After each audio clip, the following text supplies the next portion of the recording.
भावापर्यंत आपणाला वास्तविक जायला पाहिजे. भावार्थ जे आहेत नुसतं ऐकणं, शब्दार्थ, नयार्थ, आगमार्थ, हे वास्तविक शब्द नुसतं ऐकून उपयोग नाही, तर भाव त्याचे जे आहेत सांगणाऱ्यांचे ते आपल्या अंतःकरणापर्यंत जर गेले तर खऱ्या अर्थाने आपणाला ज्ञान झालं असं म्हणायला हरकत नाही. गाथा नंबर 69 मध्ये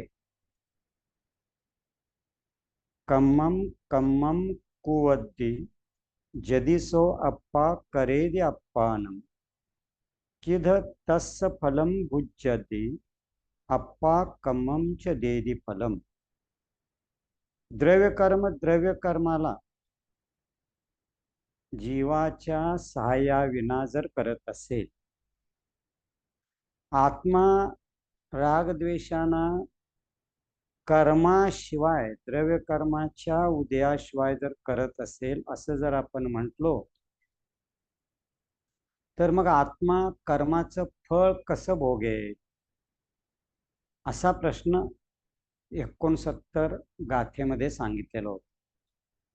अतिशय महत्वाचं चिंतन म्हणून अध्यात्मशास्त्र वाचायला पाहिजे. परिणाम आपले समता भाव ज्याला म्हणतो, माध्यस्थ भाव ज्याला म्हणतो, राग द्वेष आपणाला व्हायला नको असते, तर हे अध्यात्मशास्त्रामध्ये आपण सतत चिंतन त्याचं करायला पाहिजे, त्यामध्येच आपण राहायला पाहिजे. किती सुंदर यामध्ये सांगितलंय पहा की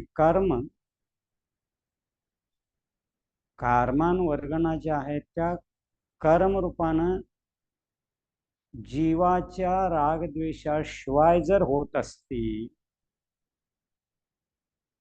आणि जीव जर का रागद्वेष द्रव्य कर्माच्या उदयाशिवाय जर करत असेल, कर्माचा उदय नाही आणि जीव रागद्वेष करतो. स्पष्ट समजावून आपल्याला सांगतो, मी स्पष्टीकरण करतो. जीवामध्ये रागद्वेष उत्पन्न होऊ लागलेले आहेत, पण तो जीव स्वतःच रागद्वेष करतो, त्यामध्ये कर्माचं निमित्त नाही. असं कधी आजपर्यंत झालेलं आहे काय, किंवा होईल काय, किंवा आता होऊ लागलेला आहे काय, असा प्रश्न यामध्ये उपस्थित केलेला आहे. कर्माचा उदय नाही आणि जीव रागद्वेष करतो असं कधीच होणार नाही, कारण जीवाचा रागद्वेष करणे हा मूळ स्वभाव नाही. रागद्वेष जे होतात जीवामध्ये ते कर्माच्या उदयामध्येच होतात. फार महत्वाचं आहे. कर्माच्या उदयामध्ये जीव रागद्वेष करतो असं असेल तरी सुद्धा पुढे जाऊन आपण चिंतन करू लागलो तर आपणाला लक्षात येईल की कर्माचा उदय आहे, पण मी रागद्वेष करायलाच पाहिजे, केलंच पाहिजे असं जर असेल, तर द्रव्य कर्माचा उदय झाला आणि मी रागद्वेष केलंच पाहिजे असं आहे का, हे आपल्याला बघायला पाहिजे. कमठानी पार्श्वनाथांच्या मुनी अवस्थेमध्ये त्यांच्यावरती उपसर्ग केला. पार्श्वनाथ भगवंतांनी त्या कारणामध्ये सुद्धा कितीही उपसर्ग केला तरी सुद्धा कर्माचा उदय पार्श्वनाथ भगवंतांच्या मध्ये आहे, तरी सुद्धा त्यांनी रागद्वेष केला नाही. ते आपल्या आत्मउपयोगामध्येच लीन राहते. अज्ञानी जीव काय करतो की या द्रव्य कर्माच्या उदयामध्ये जे निमित्त प्राप्त होतं, माझ्या कर्माच्या उदयामध्ये सीता रामाने तिला वनात पाठवलं कृतांतवक्र सेनापतींच्या बरोबर.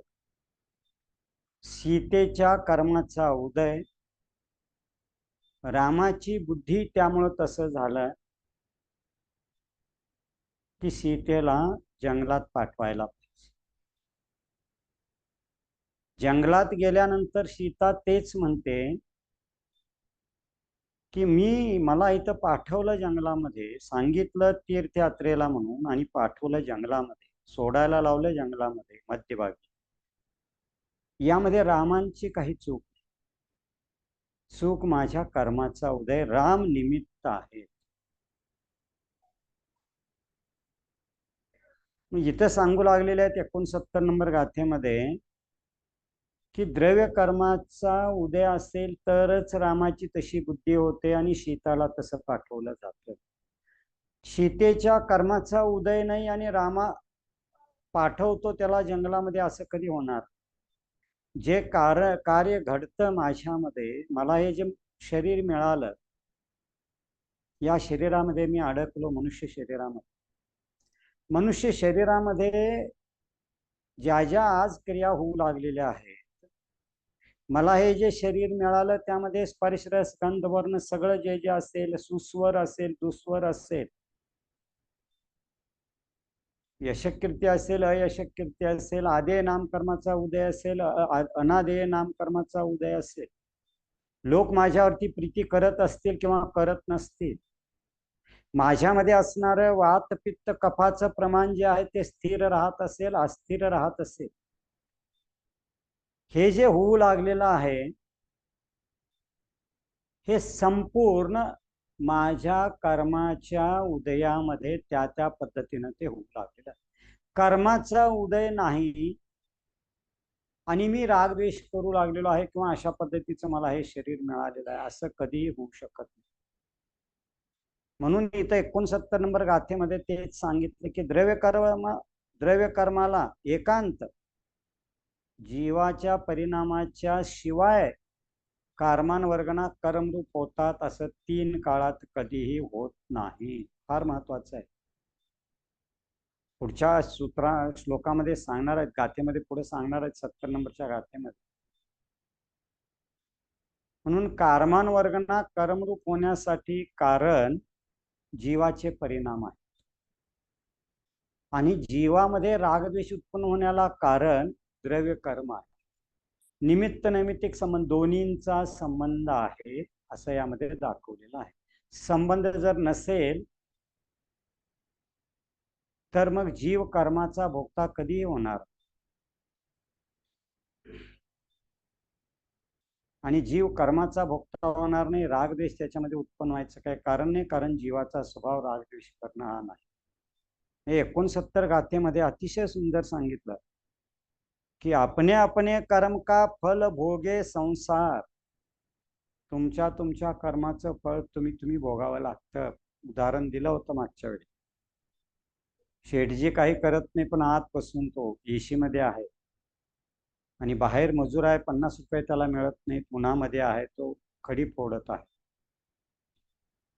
कारण आहे त्याचं कर्म त्याला भोगावं लागतं. आपण जसं परिणाम करतो तसं परिणामाचं फळ आपणालाच भोगावं लागतं. कर्मांवर्गना त्या प्रमाणात कर्मरूपानं परिणत होतात. त्यामध्ये स्थितीबंध, अनुभागबंध, प्रदेशबंध, प्रकृतीबंध जे सांगितलेलं आहे त्याप्रमाणे ते होत. हे जर नसतं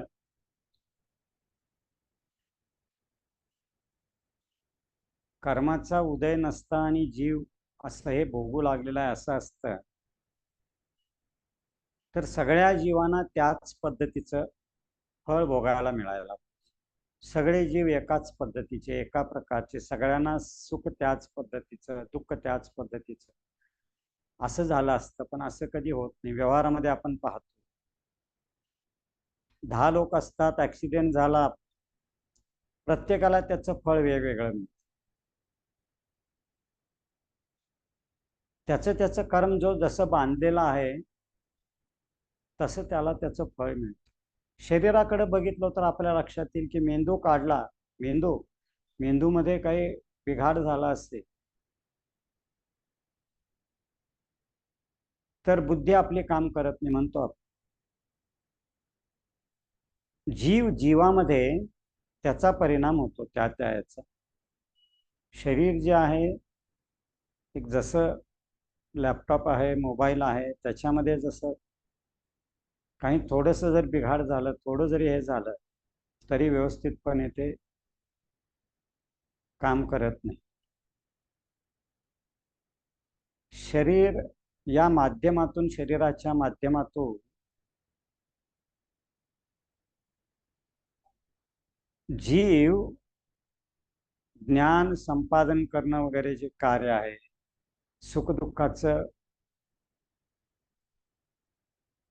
जसं अनुभव ज्याच्या पद्धतीनं असेल त्या पद्धतीनं ते भोगण्याचं काम असेल, हे शरीराच्या माध्यमातून तो करू लागला. शरीर एक माध्यम आहे.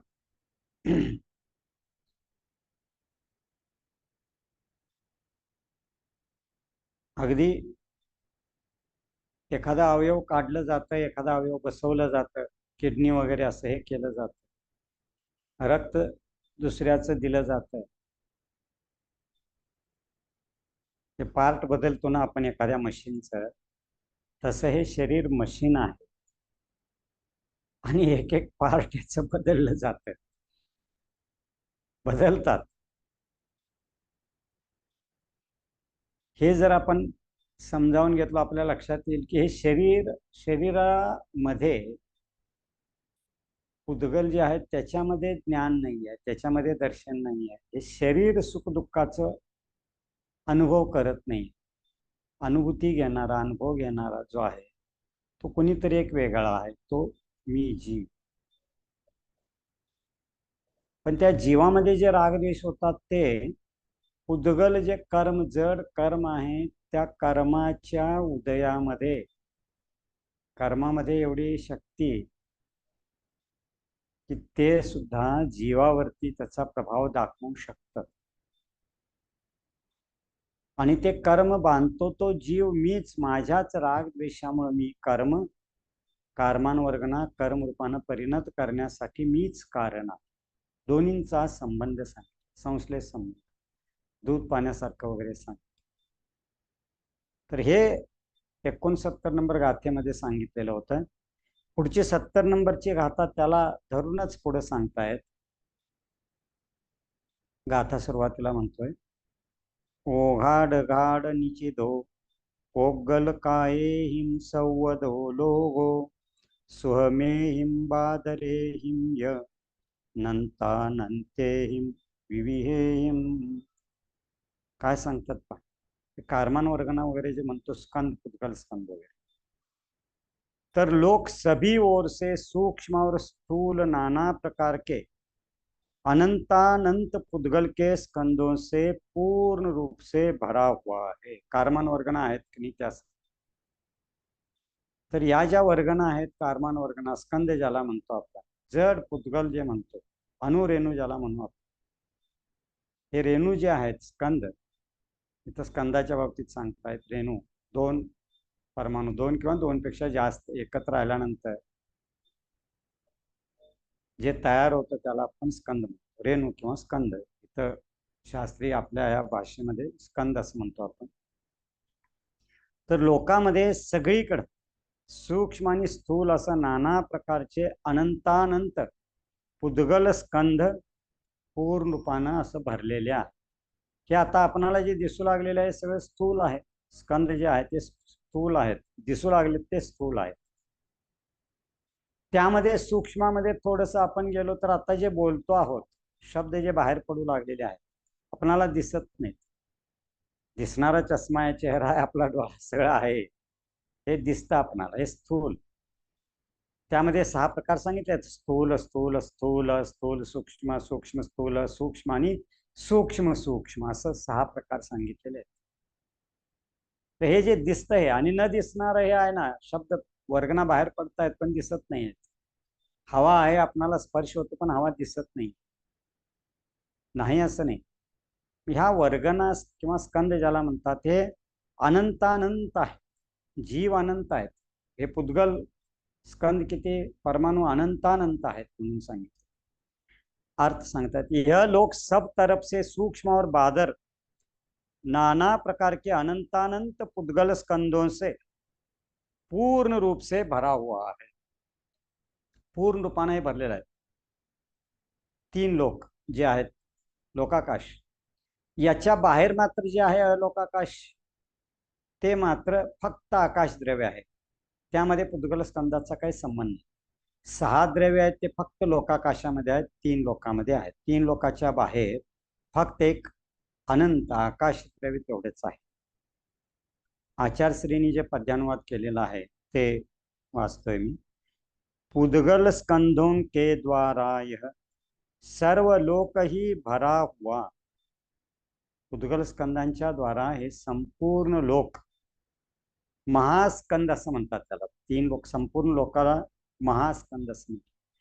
थोडक्यात आपण थोडस जर चिंतन करू लागलो लक्षात येईल, एक महास्कंद 3 लोक, एक टीव्ही आहे असं आपण म्हणूया. आणि या टीव्ही मध्ये सगळे हे नाटक करू लागलेलो आहोत. जीव आहेत, पुद्गल आहे, धर्मद्रव्य आहे, अधर्मद्रव्य आहे, आकाशद्रव्य आहे, कालद्रव्य आहे. या महास्कंदामध्ये मी एक आहे. हे शरीर माझं जे आहे ते एक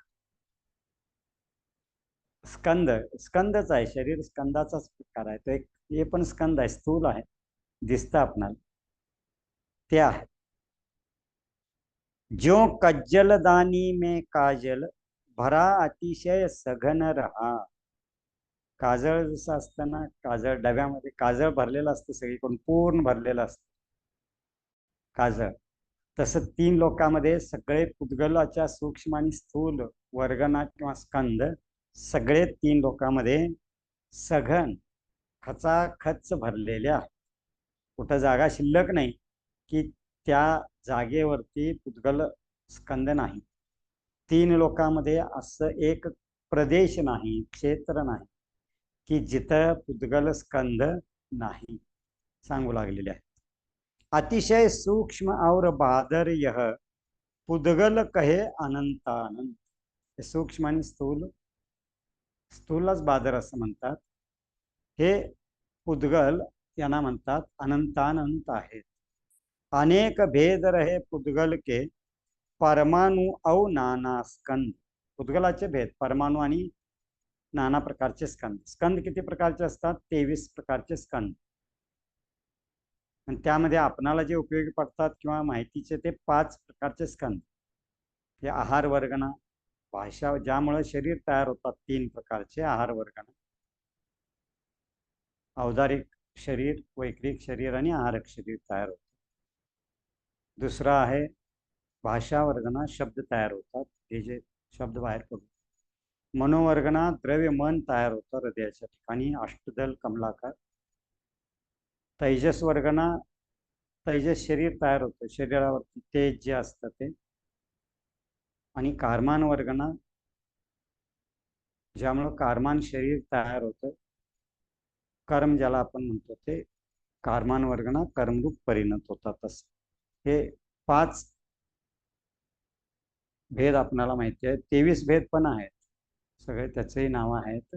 तर 23 पैकी हे 5 आपण मुख्यत्व आपल्याला याच्यामध्ये उपयोगी येतात त्या अपेक्षेने घेतलेला आहे. आचार्यश्री पुढे सांगतायत, जहां आत्मा रहती है वहां लोक में सूक्ष्म और बादर अनंत पुद्गल स्कंद ठसाठस भरे हुए.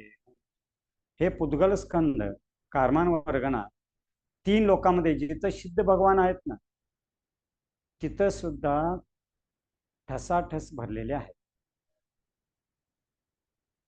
आता सिद्ध भगवंतांच्या जवळ सुद्धा कारमान वर्गना आहेत. आपल्याजवळ शरीरामध्ये नव्हे, जिथं जीवद्रव्य आहे, प्रत्येक जीवाच्या प्रदेशावरती कितीतरी अनंत स्कंद कारमान वर्गना आहेत. एक एक प्रदेशावरती सुद्धा आहेत भरलेले. आपण रागद्वेष करतो आणि त्यामुळं या कारमान वर्गना कर्मरूप परिणत होतो. सिद्ध भगवानांच्या मध्ये रागद्वेषच नाही. आचार्यश्रींच्या एका प्रवचनाचं काल मी हे ऐकलो आणि ते मनावरती अगदी थोडंसं वेगळ्या अपेक्षेनं ते बिंबवलेलं आहे, बिंबलेलं आहे माझ्या मनावरती. काय बघा काय म्हणतात आचार्यश्री, फार महत्वाचं आहे. दुखी लोगों को देखकर, दुखी लोगों को देखकर दुखी न होना ही सर्वज्ञत्व है. लक्षात आलं काय बघा, फार महत्वाचं आहे. दुखी लोगों को देखकर दुखी न होना ही सर्वज्ञत्व है, सर्वज्ञत्व है. लोकांना दुःखी बघितलं की आपण दुःख करतो. करायचं नाही काय ते, अनुकंपा दयाभाव वगैरे आहे, होणार. पण सर्वज्ञत्व कशाला म्हटले? सर्वज्ञ सगळं जाणतात. तीर्थंकर, अरिहंत किंवा सिद्ध भगवान, केवल ज्ञान प्राप्त झालेलं सगळं जाणतात की नाही? ते तीन लोकातलं सगळं जाणतात. दुःखी लोकांना जाणतात की नाही? जाणतात. इथं अन्याय अत्याचार किंवा आणखीन काय होऊ लागलेलं आहे जाणतात की नाही? जाणतात. ते दुःखी होतात काय? ते दुःखी होत नाहीत. दुःखी न होणं, दुःखी लोकांना बघून दुःखी न होणं हे सर्वज्ञत्व. मला व्यवहारामध्ये तसं करता येणार नाही. निश्चय नाही, व्यवहार नाही. समजावून घेताना एका अपेक्षेनं एकांत कधी समजावून घ्यायचं नाही, एका अपेक्षेनं समजावून घ्यायचं. पण निश्चय न्यायाकडे माझी दृष्टी असल्याशिवाय, द्रव्य दृष्टी असल्याशिवाय मी समता भावानं राहू शकत नाही. हे सगळ्यात महत्वाचं. माझ्यामध्ये समताभाव येण्यासाठी, माध्यस्थ भाव येण्यासाठी, तटस्थ भाव येण्यासाठी मला राग द्वेष व्हायला नको असं वाटत असेल तर माझी दृष्टी निश्चय न्यायाकडे असायला पाहिजे. व्यवहारामध्ये मी आहे, व्यवहारामध्ये एखादा समोर मनुष्य माझा पडलेला आहे, ऍक्सिडेंट झालेला आहे, तो तिथं पडलेला आहे, धडपडू लागलेला आहे, मला त्याला उचलावं लागेल, गाडीत टाकावं लागेल, दवाखान्याला न्यावं लागेल, हे सगळं करावं लागेल. व्यवहार आहे ना, व्यवहार नाही ना, मला हे केलं पाहिजे. माझ्यामध्ये अनुकंपा दयाभाव आहे, मी सम्यदृष्टी आहे, मी करावंच लागेल. सम्यदृष्टीच नव्हे, मिथ्यादृष्टी असणारा जीव सुद्धा करतो. करुणा त्याच्यामध्ये सुद्धा दयाभाव आहे, करायलाच पाहिजे. पण मी नेलो, सगळं केलो आणि तिथं नेल्यानंतर सुद्धा मला यश, मला यश म्हणजे त्याच्या कर्माचा, आयुकर्माचा शेवटचा निषेध संपला. तो तिथंच देह परिवर्तन केला, शरीर त्याचं आहे, जीव तो तिथून निघून गेला.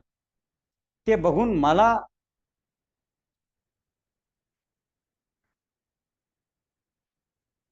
इतका विकल्प जास्त की ज्याच्यामुळं मला त्रास होईल असं करायचं कारण हा मुद्दा आहे. निश्चय नाही, मला जर मी जाणलो त्या जीवाचा आयुकर्म संपलेला आहे, मला वाटेल वाईट वाटणार नाही किंवा हे होणार नाही असं नाही आहे. व्यवहार नाही होतं, ठीक आहे. तो जीव, त्या जीवाबद्दलच दयाभाव माझ्या मनामध्ये आहे.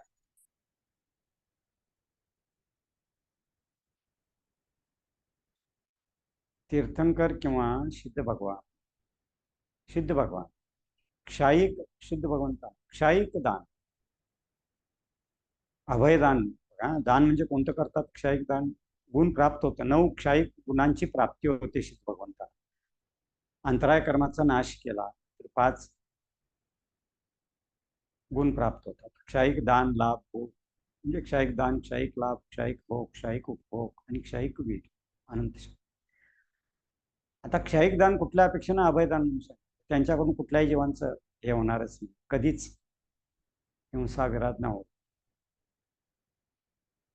हे क्षायिक दानाची मला प्राप्ती व्हायला पाहिजे. मी असं व्हायला पाहिजे, माझ्याकडून कुठल्याही जीवांचं 3 काळामध्ये, पुढच्या कधी अनंत काळामध्ये माझ्याकडून विराध न होणे, हिंसा होऊन. मी ज्यावेळी असं बघतो त्यावेळी मी माझ्या जीवाची हिंसा जी अनंत अनंत काळापासून करतोय त्याकडे पहिल्यांदा माझी दृष्टी जायला पाहिजे. म्हणून आद इदम कादम, पहिला माझं स्वार्थ सगळ्यात महत्वाचं. मी स्वार्थी व्हायला पाहिजे. पूर्ण ज्यावेळी मी स्वार्थी होईल ना त्यावेळी मला जैन धर्म कळाला आणि मी कधीतरी अंतर्मुहूर्तात देखील मोक्षाला जाऊ शकेल. बाकीचे सगळे चतुर्थ काळ, वज्र विश्वनारायण समन, बाकी सगळे जर असेल तर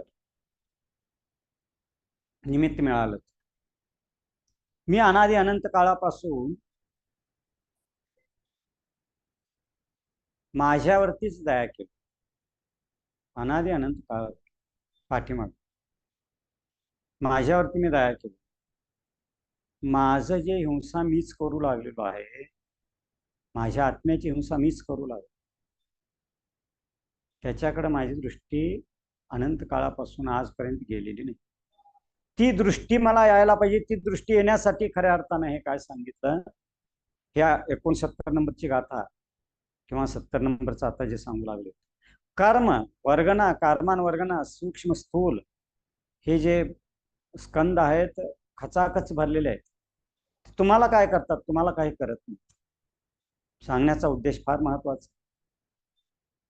कार्मान वर्गना खचाखच माझ्या जीवाच्या एका प्रदेशावरती असंख्यात भरलेत आहेत आणि मला काही करू शकत नाही. तिथं भरपूर अनंत कार्मान वर्गना माझ्याजवळ पडून आहेत. सिद्ध भगवंतांच्या जवळ आहेत की त्यांना काय करत नाही, माझ्याजवळ आहेत. पण त्यामध्ये जे विसरसोपचय ज्याला म्हणतो, म्हणजे ज्या उमेदवार आहेत कार्मान वर्गना, मी रागद्वेष केलो की ते वाट बघू लागलेले आहेत. कधी रागद्वेष जीव करतो आणि कधी मी त्याला चिकटतो, जीवाला मी कधी चिकटतो. हे ते कार्मान वर्गना जे विसरसोपचय आहेत, जे उमेदवार आहेत, तयार आहेत. मी रागद्वेष केलो की त्या कार्मान वर्गना आत्म्याबरोबर त्याचा बंध होऊ लागला आहे.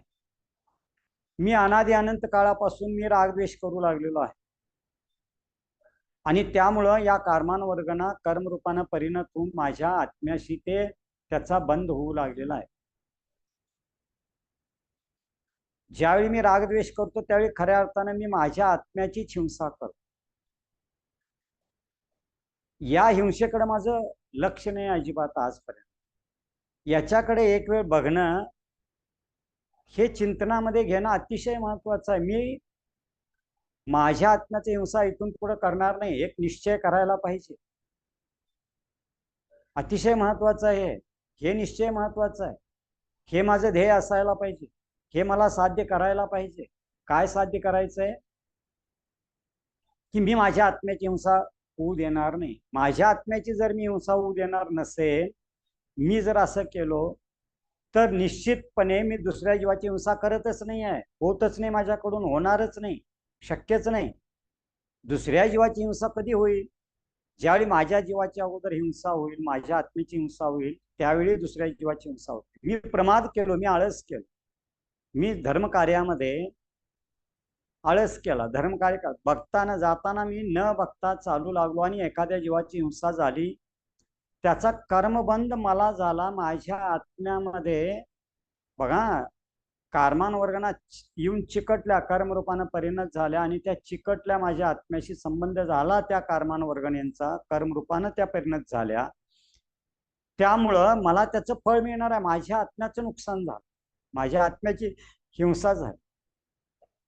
कारण आत्म्याला मला भोगावं लागणार आहे.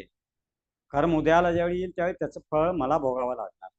आणि म्हणून मी खऱ्या अर्थानं माझं वास्तविक माझ्या आत्म्याचं हिंसा मी अनादि अनंत काळापासून जे करू लागलेलो आहे, माझ्यावरती मी जे आजपर्यंत करुणाभाव माझ्यावरती मी करायला पाहिजे ते केलो नाही. दयाभाव माझ्यावरती मी जे करायला पाहिजे, मी ते दयाभाव आजपर्यंत मला माहित नाही आहे, मी केलो नाही. मी माझ्या आत्म्याची हिंसा किती करतोय आजपर्यंत कधी विचार केलो नाही, चिंतन केलो नाही. मीही केलो नाही म्हणा, आपण कधी केलोच नाही. करायला पाहिजे ते करायला पाहिजे. मला माझ्यामध्ये आता रागद्वेष उत्पन्न व्हायला नको, कर्मबंध मला व्हायला नको, याची दक्षता, याची काळजी, हा विवेक मला आता जागृत ठेवायला पाहिजे. काही होऊ दे, मी रागद्वेष करणार नाही. क्रोध मान मायालोभ कुठल्याही प्रकारे माझ्याकडून होणार नाहीत. माझ्या मनामध्ये मायाचार वगैरे यायला नको, माझ्या मनामध्ये दुसऱ्या जीवाबद्दल द्वेषभाव यायला नको, माझ्या मनामध्ये दुसऱ्या जीवाबद्दल रागभाव सुद्धा, अनुराग, प्रेम, आसक्ती ते सुद्धा यायला नको. मग करुणाभाव असायला पाहिजे, काय नको? करुणाभाव सुद्धा नको म्हणून सांगितलं शेवटी आचार्यांनी मुखमाटीमध्ये सांगितलं, बाबा रे ते सोड. जोपर्यंत करुणाभाव आहे तोपर्यंत तुला शांत रसाची प्राप्ती होणार नाही. करुणा रसाचं जोपर्यंत तू अवलंबन घेतलेला आहेस तोपर्यंत शांत रसाकडे तो येणार नाही. ते सुद्धा करुणा रसात देखील जावं लागेल शांत रसाकडे येण्यासाठी. तीर्थंकर व्हायचंय, अरिहंत व्हायचंय, केवली व्हायचंय, मला केवल ज्ञानाची प्राप्ती करून घ्यायची आहे, सिद्ध भगवान व्हायचंय, तर दुखी लोगों को देख कर, दुखी जीवों को देख कर दुखी न होना ही सर्वज्ञत्व आहे. हे लक्षात ठेवायला पाहिजे. सगळ्यात महत्वाचं इतकं मोह तोडायला पाहिजे. सगळ्यात महत्वाचं मोह तोडा. मोहाला तोडल्याशिवाय पर्याय नाही. मोहनी कर्म म्हणून सांगितलं, 8 कर्मामध्ये राजा मोहनी कर्म आहे. गावातले एक जण आमच्या श्राविका सल्लेखनाच्या ह्याच्यामध्ये आहेत, सध्या चालू आहे आता. शिखरजीला आम्ही जाण्यापूर्वीपासून होतं ते अजून चालू आहे. थोडंसं आता फक्त पाणी घेऊ लागलेत. काल पाणी घेतलेले नव्हते. दुसरी प्रतिमा आचार्य विशुद्ध सागर महाराजांनी दिलेली आहे, आले होते. आणि आता मग संस्कार म्हणजे त्या चटेवर नुसतं हे करून यम सलेखना वगैरे काय पाणी घेतले ठीक नाही, तर आता हे करायचं. भाव अतिशय चांगले आहेत, परिणाम अतिशय चांगले आहेत, समजू लागलेला आहे, जागृत आहेत. सुपार सर महाराजांच्याकडून मागाशी आशीर्वाद वगैरे मिळाला, सुपारी म्हणजे त्यांच्याकडून हे झालं. जागृत अवस्थेमध्ये एकत्व भावना ठेवू, शरीर कृश केलं काय संलेखना म्हणतात, पण कशाय संलेखना होणं फार महत्वाचं आहे. समजावून सांगू लागलोय आम्ही. कशाय संलेखना महत्वाचं. तुमचे कोण आहेत, तुमचे कोणी नाही. सगळं सोडला, सगळे सोडलं, परिग्रह सगळं सोडला. घरदार पलीकडे घर तुमचं, त्याचा तुमचा काय संबंध आहे काय, तुमचा काय संबंध. मुलगा तुमचा आहे काय, मुलगा माझा. शरीर तुमचं आहे काय, शरीर माझं. महत्वाचं आहे, समजावून घ्यायला पाहिजे. निश्चयाकडे दृष्टी माझी असायला पाहिजे. हे आता मी सांगू लागलो ना, तर पाऊण तास काय असेल, तास आपणाला जातोय, पाऊण तास. भाव अतिशय मूळ याच्याकडे जातात. जाग होतो आपण, जागृत होतो आपण. म्हणून तास, 2 तास, 4 तास जेवढं मिळेल स्वाध्याय सगळ्यात महत्वाचं. इथं कुंदकुंदाचार्य किती चिंतन करत असतील, किती हे करत असतील. ते लिखाण जे केलं सगळे समयसार वगैरे हे लिहिलं, पंचास्तिकाय वगैरे, ते लिहिण्यामध्ये उपयोग त्यांचा पूर्ण आत्मतत्वाकडे, वास्तविक निश्चयाकडे दृष्टी, त्या अपेक्षेने लिहिलेलं आहे. म्हणून इथं 70 नंबरच्या गाथामध्ये सांगितलं की सूक्ष्म आणि स्थूल स्कंद कार्मान वर्गना आहेत. तुम्हाला काय करतात, तुम्हाला काही करत नाही. तुम्ही रागद्वेष केला तर मात्र तुमच्याकडे येऊन चिकटतात. पुढे सांगतायत परत, जीव जैसे राग द्वेषादी भाव करता है वैसे कर्म चिपक जाते हैं. आलं पाहते, तेच सांगितलं. जीव रागद्वेषाचा भाव जसं करतो त्याप्रमाणे ते तुम्हाला येऊन चिकटतात कर्म. फिर उसी के अनुसार फल देना प्रारंभ कर देते, आणि त्यानंतर मग त्याप्रमाणेच ते फळ तुम्हाला देतात. मी जे केलंय ते मला भोगावं लागेल. आपण दुसऱ्याला निमित्ताशी नको वैर, विनाकारण निमित्ताबरोबर आपण वैर करतो. निमित्ताशी आमचं वैर असाच काय कारण, मूळ कारण मीच आहे. मला जे रागद्वेष, मला जे म्हणजे सुखदुःखाचा अनुभव होतो त्याला कारण मीच आहे. मूळ मीच कारणीभूत आहे, हे समजावून घ्यायला पाहिजे. जीव जैसे राग द्वेषादी भाव करता है वैसे कर्म चिपक जाते, फिर उसी के अनुसार फल देना प्रारंभ कर देते हैं. त्यानुसार फळ द्यायला सुरू करते. जिसने राग द्वेष छोड़ दिया उसका सब काम हो गया. काय संलेखना झालं, कशाय संलेखनामध्ये शेवटी नमोकार मंत्र ओम, कंठामध्ये नुसतं नव्हे तर आत अंतःकरणामध्ये नुसतं ओम आणि तेच असायला पाहिजे. त्यावेळी जर का तुम्हाला घरदार मुलं बाळ काहीतरी आठवलं आणि तिकडे जर तुमचा उपयोग गेला तर तुमची संलेखना बिघडते. कशाय संलेखना झालेली नाही. काय संलेखना काय कुणीही करतच, अन्न सोडत गेला की होत जात. ते फार महत्वाचं नाही. त्या केलो असे ना आनंद वेळा केलोच असं, पण कशाय संलेखना होणं हे सगळ्यात अतिशय महत्वाचं. आणि म्हणून मी प्रयत्न करायला पाहिजे, आपण सगळेच जीव प्रयत्न आपण करायला पाहिजे की मला माझ्या आत्म्याची हिंसा होऊ द्यायचं नाही, हे ध्येय. मी काही होऊ दे, मी रागद्वेष करणार नाही, असा प्रयत्न पुरुषार्थ करावा लागेल. मोह करणार नाही, क्रोध करणार नाही, मान कशाय करणार नाही, मायाचार करणार नाही, लोभ करणार नाही. हे प्रयत्न करावं लागेल, पुरुषार्थ करावा लागेल. कठीण आहे पण करावं लागेल. आणि म्हणून निदान अनंतानुबंधी क्रोध मान माया लोभ जे म्हटलं ते अगोदर नाहीसं करावं लागेल. त्यानंतर अप्रत्याख्यानावरणी प्रत्याख्यानावरणी या कर्मांचा देखील आपल्याला अभाव करावा लागेल. शेवटी संज्वलनचं करून नो कशाय करून आपल्याला पुढे जावं लागेल. जिसने राग द्वेष छोड़ दिया उसका सब काम हो गया. म्हणून काय काम करायचंय, मला कृतकृत्य व्हायचंय. मला एकच काम करायचंय. कोणतं काम, रागद्वेष सोडणं. हे काम करायला पाहिजे. रागद्वेष सोडायला पाहिजे. होत नाही तसं, रागद्वेष होतात. हे असं का झालं नाही, व्हायला पाहिजे. हे अन्यायाचं काम आहे, करायला नको. हे धर्म असं व्हायला पाहिजे, धर्माप्रमाणे वागायला पाहिजे, धर्म सगळ्यांनी केला पाहिजे. माझ्यावरती काय अवलंबून आहे, माझा काय संबंध आहे? दुसऱ्या जीवानी काय करावं किंवा निसर्गामध्ये कसं काय घडावं बाकीचं यांचं, त्याच्याशी माझा मतलब नाही. माझ्या हातात ते नाही आहे. त्याच्यावरती नियंत्रण माझं नाही आहे. प्रत्येक जीवाचं त्याच्या त्याच्या कर्मावरती नियंत्रण आहे. माझं माझ्या कर्मावरती मी नियंत्रण ठेवू शकतो. माझ्या कर्मांना मी माझ्या ताब्यात म्हणजे त्याच्यावरती जिंकणं, विजय मिळवणं कर्मावरती ते मी करू शकतो. दुसऱ्यांच्या कर्मावरती मी विजय मिळवू शकत नाही. समजावून घ्या. त्यांचं कर्म त्यांच्या बरोबर, माझं कर्म माझ्या बरोबर. मान लो क्षमा मांगने पर भी सामने वाला व्यक्ति क्षमा नहीं करना चाहता तो क्या मांगने वाले की गलती नहीं सुधारेगी? ऐसा नहीं. खम्मा मी, प्रत्येक जण विचारतात प्रश्न. काय विचारतात प्रश्न? खम्मा मी सव जीवानम सवे जीवा कमंतु. मी सगळ्यांना क्षमा करतो, ते मला क्षमा करतो. आता ते मला क्षमा करतील का नाही असा प्रश्न विचार फार महत्वाचा आहे. बरेच जण प्रश्न विचारतात, मी त्यांना क्षमा केलं, मी त्यांच्याशी इतक्या वेळा बोलतो, ते माझ्याशी बोलतच नाहीत, ते मात्र अजून माझ्याबद्दल राग द्वेष धरून आहेत, द्वेष धरून आहेत, मला माझं मी क्षमा करून काय फळ मिळेल की नाही असा प्रश्न विचार. त्याला उत्तर दिलं असा नाही, ऐसा नाही, असं नाही आहे. मी क्षमाभाव धारण केलो ना, माझं कल्याण झालं बस. तो जीव करेल की नाही क्षमाभाव धारण, कमठाचं 10 भाव तो.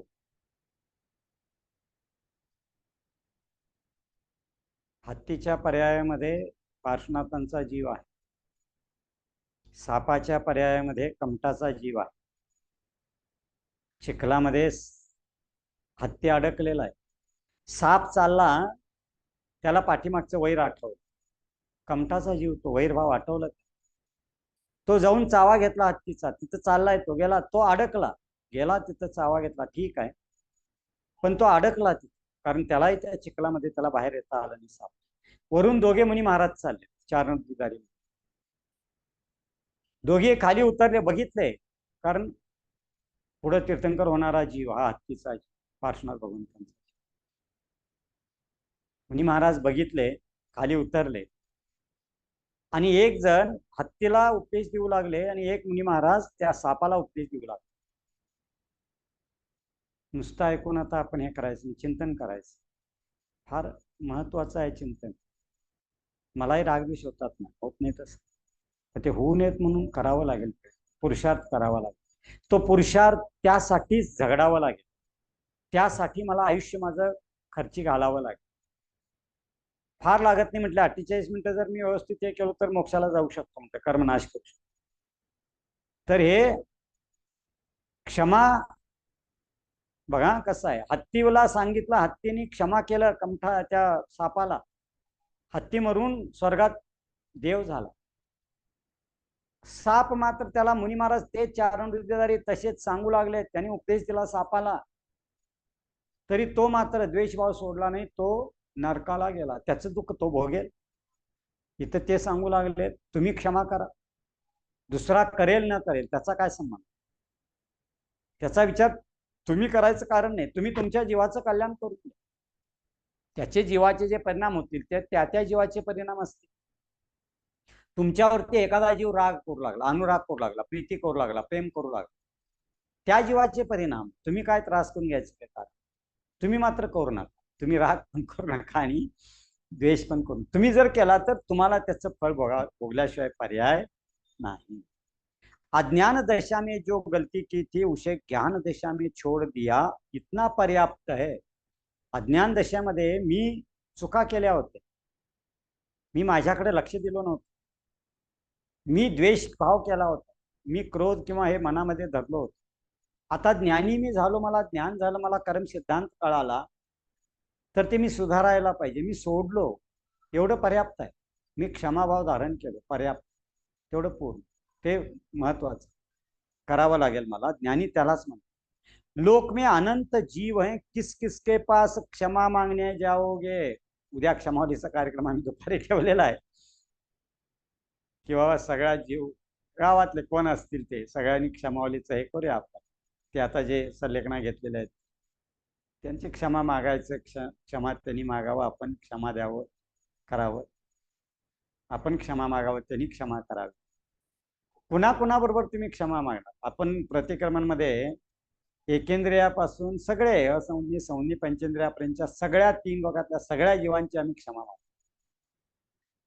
आणि काय आपल्याकडून विराध न झाली असेल तस मिच्छामी दुक्कडम आम्ही म्हणत असतो. कोणाकोणाबरोबर तुम्ही मागणार आहे त्यासाठी सांगतायत की तुम्ही तुमचं अगोदर सगळ्यात महत्वाचं खम्मामी सव जीवानम सव जीवानम सव्वे जीवा खमन तुम्हें, इतना चिंतन कर आत्म ध्यान में लग जाओ, मुक्त होने में देर नहीं लगेगी. काय सांगतात?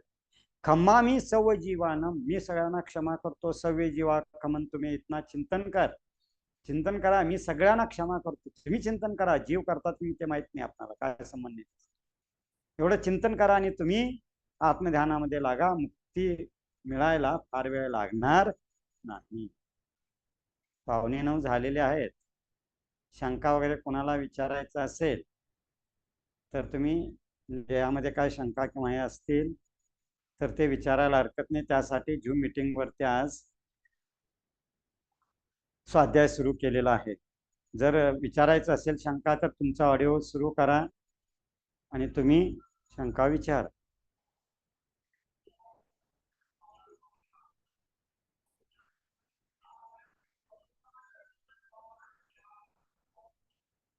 वेळ आपले झालेले आहे, 9:15 झालेले आहेत. शंका असले तर विचारा, नसेल तर जिनवानी म्हणायचं आहे.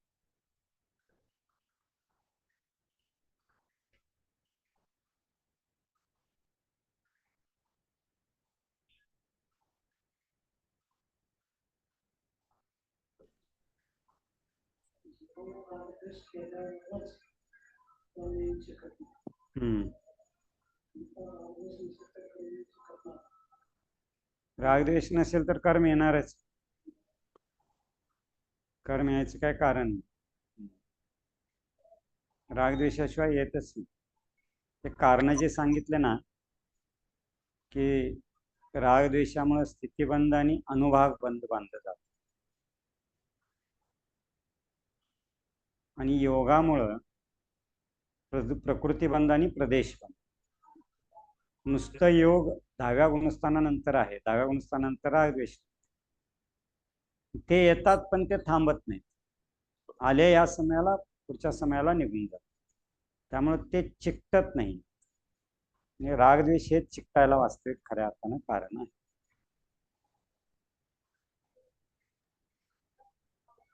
शंका कोणाची काय असले विचारा, नसेल तर शंका आहे, विचारू का? हा विचारा की.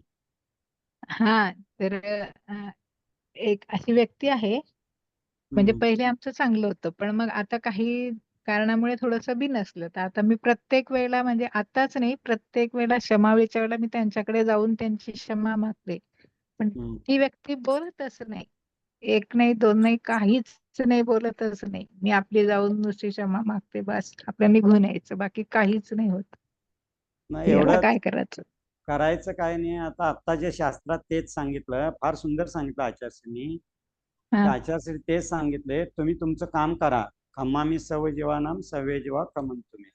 तुम्ही जाऊन क्षमा मागितलं, तुमचं काम तुम्ही केलेलं आहात. तुमचं अंतःकरण स्वच्छ आहे, तुमच्या मनातून त्याच्याबद्दलचं काय असेल ते निघून गेलं असेल तर तुमचं अंतःकरण स्वच्छ झाल्यामुळं, तुमच्या मनामध्ये त्यांच्याबद्दल रागद्वेष नसल्यामुळं तुम्हाला आता पुन्हा कर्मबंध होणार नाही. तुमचं कर्म जे असेल पाठीमागचं ते निघून गेलं. तो कर्म आता स्वतः तुम्हाला क्षमा करेल किंवा नाही ते त्याचा आहे. तो केला असेल तर त्याचं कर्म त्याला बंद होणार नाही. केला नसेल तर त्याचं कर्म त्याला बांधेल आणि त्याचं फळ तो भोगेल. त्यामुळे तुम्हाला हे करायचं काय कारण नाही. फक्त तुम्ही हे करा. काही वेळा कसं होतं पहा की असं काही उदाहरणं आहेत की तो मनुष्य तुम्हाला बघितल्यानंतर त्याला विकल्प होतात, त्रास होतो. असं जर होत असेल तर तुम्ही जाऊ नका. तुमच्या लक्षात येतंय का? तुम्ही नाही जायचा. म्हणजे एक वेळ जाऊन आला, क्षमा मागितलं, झालं, संपला विषय. परत परत पुन्हा जाऊ नका. कारण तुम्ही जर गेला आणि जर त्याला विकल्प होऊ लागले, कशाय झाले, तर त्याला कारण तुम्ही व्हाल. तर तसं होऊ द्यायचं नाही कधी. एवढं मात्र खबर आपण हे घ्यायला पाहिजे, काळजी घ्यायला पाहिजे. माझ्यामुळं दुसऱ्या जीवामध्ये रागद्वेष उत्पन्न होऊ नये याची काळजी मला घ्यायला पाहिजे. ते आणि ह्याचं ते असंही होतं राम परत किंवा रामाचं वगैरे येतं बघा राम. आश्रमामागे हा हा असंही बोल. होतं म्हटलं परत एखाद्या वेळेला की हा काही लोक असेही म्हणतात किंवा आज तुम्ही क्षमा मागता आहे आणि उद्याच्या दिवशी परत भांडण तयार होतात. म्हणजे मग क्षमा मागून फायदा काय तुमचा असं होतं. पण आपण भांडत नाही पण त्या लोकांना तसं वाटतं. नाही त्यांना आता त्यांना काय वाटतं हा आता विषयच नाही आहे. काही म्हणजे लोकांच्यासाठी असे आपण जगत नाही इतर आपण. समाजाचे लोक आहेत ते नाही आपला आपण काय इतर त्यांच्यासाठी. समाजाचे लोक आहेत काही आमचे हा ते आपला म्हणतात ना तुम्ही उद्देश. अशी क्षमा मागतात आणि दुसऱ्या दिवशी तर लगेच भांडायला तयार होतात मग असं काय करायचं. नाही, ते कसं आहे, आत्ता मी जे क्षमाभाव धारण केलो ते कायमचं राहील असं नाही, त्या प्रसंगापुरतं राहू शकतं ना ते. हम्म, आणि व्यवहारामध्ये व्यवहार पालन पालन करत असताना काही हम्म, वेळा असं होतच, ते क्रोध येणार नाही असं नाही. मी ज्या अवस्थेमध्ये आज आहे त्या अवस्थेमध्ये त्याप्रमाणे क्रोधाचा उदय होणारच आहे. हम्म, की आज मी सम्यदृष्टी नाही तर अनंतानुबंधी क्रोधाचा उदय होणारच आहे. मी सम्यदृष्टी झालो तर अनंतानुबंधी जाईल. अप्रत्याख्यानावरून क्रोध आहे, अप्रत्याख्यानावरून क्रोधाचा उदय होईल. मी प्रतिमा धारण केलो तर अप्रत्याख्यान अनंतानुबंधी जाईल, पण प्रत्याख्यानावरून क्रोध आहे त्याचा उदय होईल. मी मुनी झालो, मुनी झाल्यानंतर सुद्धा क्रोधाचा संजीवलन क्रोधाचा उदय येणार आहे, येणार नाही असं नाही आहे. म्हणून असं म्हणायचं कारण नाही की मी आज क्षमा करू नये असं नाही. म्हणून प्रत्येक दिवशी प्रतिक्रमण 2-2 वेळा आम्हाला सांगितलं महाराजांना, 3-3